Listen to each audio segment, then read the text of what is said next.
Assalamu alaikum. I am Dr. Romana with your histology practical on female reproductive system.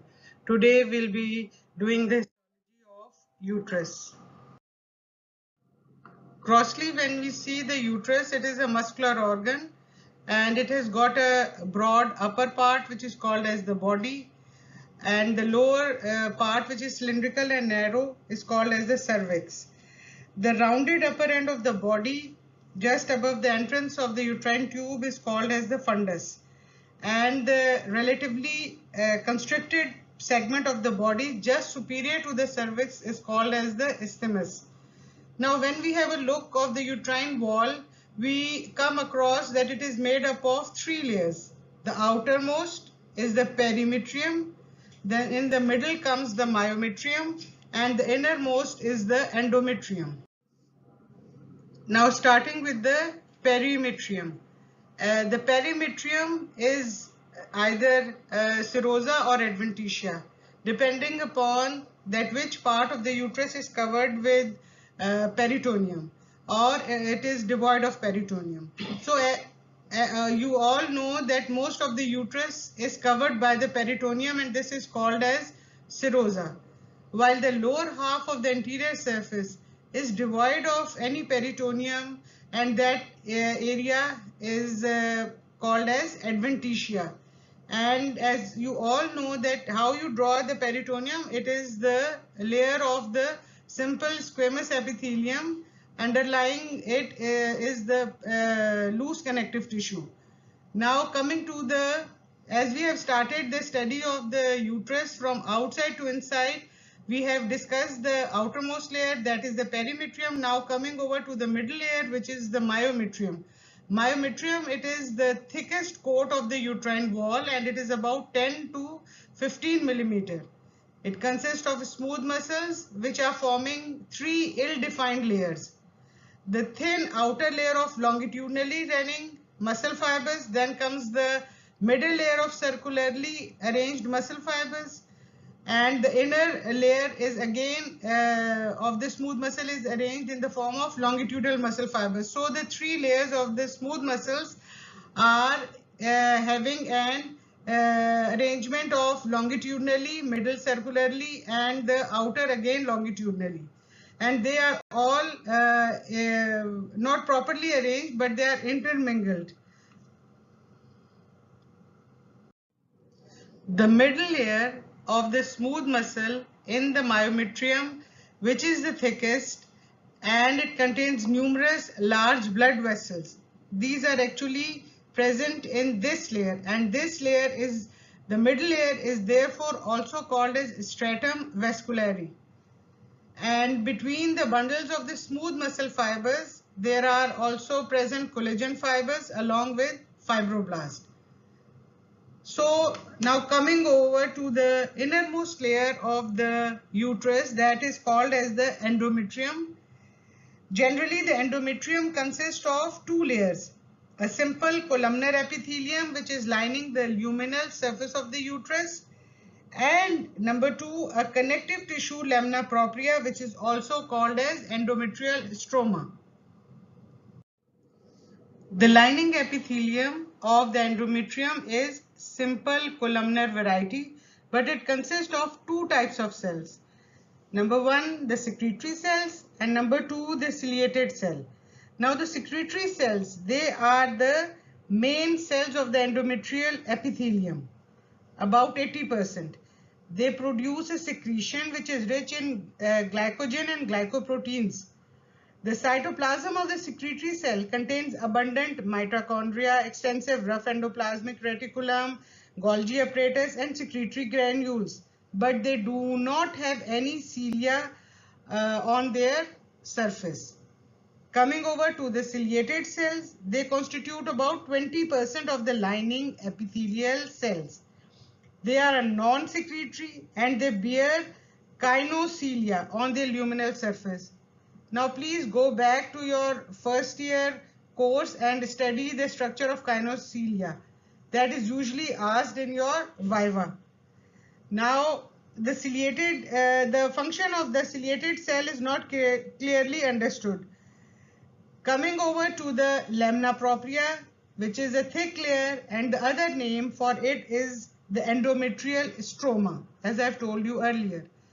It contains collagen fibers of type 3 variety, ground substance, and specialized fibroblasts, which are called as the endometrial stromal cells.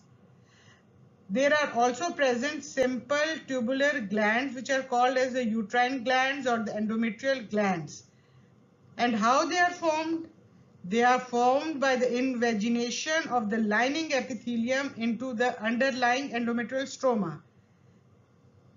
You have an idea that the surface epithelium is simple columnar, that the part which dips inside the underlying lamina propria is forming the long tubular glands, which are the endometrial glands.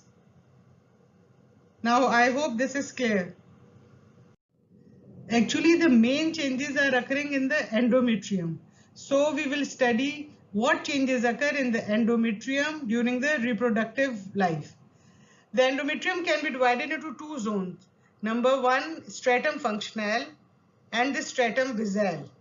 Stratum functionale is also called as the functionalis layer. It is actually the thick superficial zone that is sloughed off at the beginning of each menstrual cycle. And the stratum basale, which is also called as basalic layer, it is the deeper narrow zone which is lying just adjacent to the myometrium, that is the second layer, and it is not lost during the menstrual phase. However, it serves as a source for regeneration of the stratum functionale. Now, starting with the changes in the endometrium during the menstrual cycle. Starting with the first phase of the menstrual cycle, that is the proliferative phase or the regenerative phase. Now, during this phase, regeneration of the leftover endometrium, which in the menstrual phase, which was about 0.5 millimeter or less in width, starts from this narrow band. At the end of the cycle, the endometrium is 3 millimeter in thickness, and the uterine glands that are present are actually narrow and straight. These changes that we are going to study during the menstrual cycle are actually seen in the different slides of the uterus. So during the proliferative phase, what will be you noting? You will be noting the thickness of the endometrium, which is 3 millimeter. And what is the shape of the uterine gland? They are actually narrow and straight. Now coming over to the second phase, which is called as the secretory phase or the luteal phase. It starts after ovulation. The uterine glands becomes dilated and they are highly convoluted, and they assume a particular shape which is called as the corkscrew shaped appearance. And in some of these glands you also see secretions because it is a secretory phase. And what is the thickness of the endometrium? The endometrium thickens to about 6 millimeter in diameter. So it is nearly about double of the thickness because in the proliferative phase it was only 3 millimeters, while in the secretory phase it becomes 6 millimeters.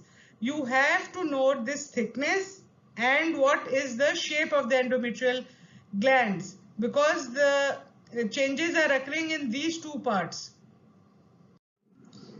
Along with the changes in the gland and endometrial thickness, in the secretory phase, we also note that the endometrial stroma become highly edematous, and the spiral artery, they become highly coiled and grows nearly to the surface of the endometrium.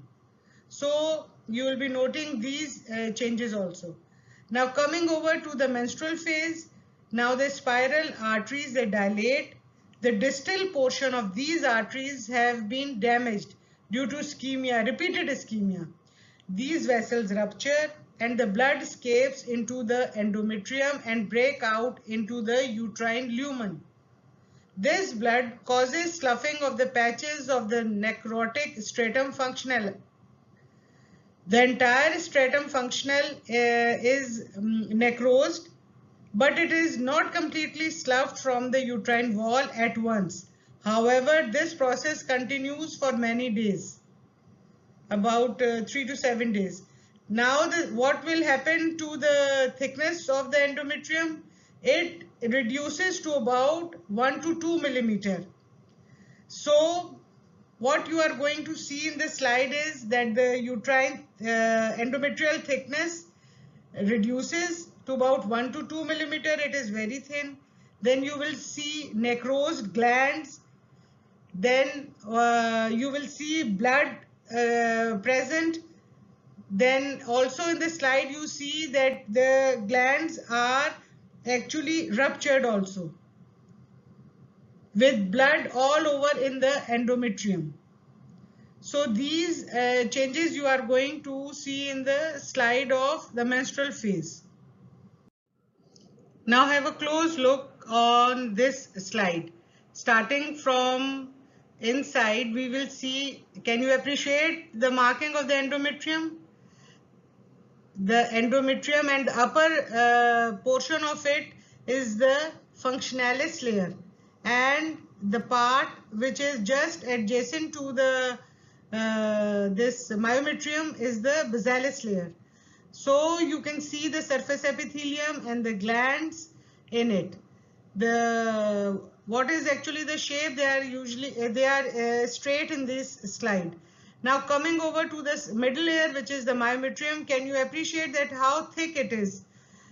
The inner arrangement is inner longitudinal, then the middle circular, and can you appreciate the blood vessels which are present in the middle layer? These are large blood vessels which are present in the middle layer. That is the layer which is called as the stratum vasculaire. Then comes the outer longitudinal layer, but all these layers, they are intermingled with each other. But you can very well appreciate the longitudinally cut smooth muscle fibers in the outer layer. Now coming over to the outermost layer, it is again this part which is showing that it is covered with peritoneum. You will see the outermost layer is the simple squamous, and underlying it is the loose connective tissue. So this whole slide is showing the different layers of the uterine uterus. So in this slide, which is a proliferative phase slide, you can see the surface epithelium. Then you can see the invagination of the surface epithelium into the underlying connective tissue, that is the endometrial stroma or the lamina propria. Can you appreciate the shape of the glands? They are straight and small and narrow in size. So these are the changes which are present in the proliferative state. And what is the thickness? It is about 3 millimeter. In this slide, you can see which is the phase. It is the secretory phase of the menstrual cycle. And what are the changes in the endometrium? First of all, you see that the glands, they have become long, and what is the shape of them? They are highly convoluted. And what is the name of this arrangement? It is the cork screw appearance of the glands. And you can see in many of the glands secretion is also present. So this is the secretory phase, and the glands are also very closely packed, and most of the changes are occurring in this phase. And you can also see blood vessels which are growing inside the lamina propria. So this is the secretory phase. And what is the thickness of the endometrium? It is 6 millimeter. That is double that which is present in the proliferative phase. So this is the slide of the endometrium that you are going to see during the menstrual phase of the menstrual cycle. can you see that the glands that are not having a proper arrangement, and most of them have got necrosed and sloughed surface. In between them you can see large amount of red color, that is showing the presence of blood in it, not the secretion. The red color is depicting the presence of blood. So there is blood all over in the endometrium, and the glands, they do not have a regular columnar surface, but they are denuded of the columnar epithelial lining at many places, so showing that the glands are also necrosed, and blood is seen all over in the slide. So this completes your histology practical on uterus. Students, you will have to draw first of all the proliferative phase of the uterus, showing all the three layers: the surface epithelium, then the lamina propria or the endometrial stroma, the particular arrangement in the muscular layer, that is the myometrium, then the perimetrium. So you will be drawing the whole layers in the proliferative phase. Then in the next slide you will only draw the endometrium. That is in the secretory. When you will be drawing the diagram of the secretory phase, you will be only drawing the endometrium, not the myometrium and the perimetrium. And you will show the changes in the endometrium. First of all, make the point clear that it should be double, the endometrium should be double that in the proliferative phase, and then you will have to draw the particular arrangement of the endometrial glands, that is the corkscrew arrangement, and also the spiral arteries which will be growing towards the surface. So you will have to draw a large number of blood vessels in this layer also. Then in the third diagram you will again be drawing the endometrium only in the menstrual phase of the menstrual cycle. You will be showing the ruptured glands, the blood in the endometrial stroma, denuded surface of the endometrial gland, that is they are not attaining a particular glandular appearance. Then you will also draw note that the thickness will be reduced to 1 to 2 millimeters. You will have to mention all of this in your diagram also. So the assignment is that you will have to write the detailed structure of the uterus, what are the characteristic features in each layer of it, then what particular changes are occurring in the endometrium during the three phases of the menstrual cycle, and what are the characteristic features which are present in each of these phases. So this is your assignment. Thank you very much.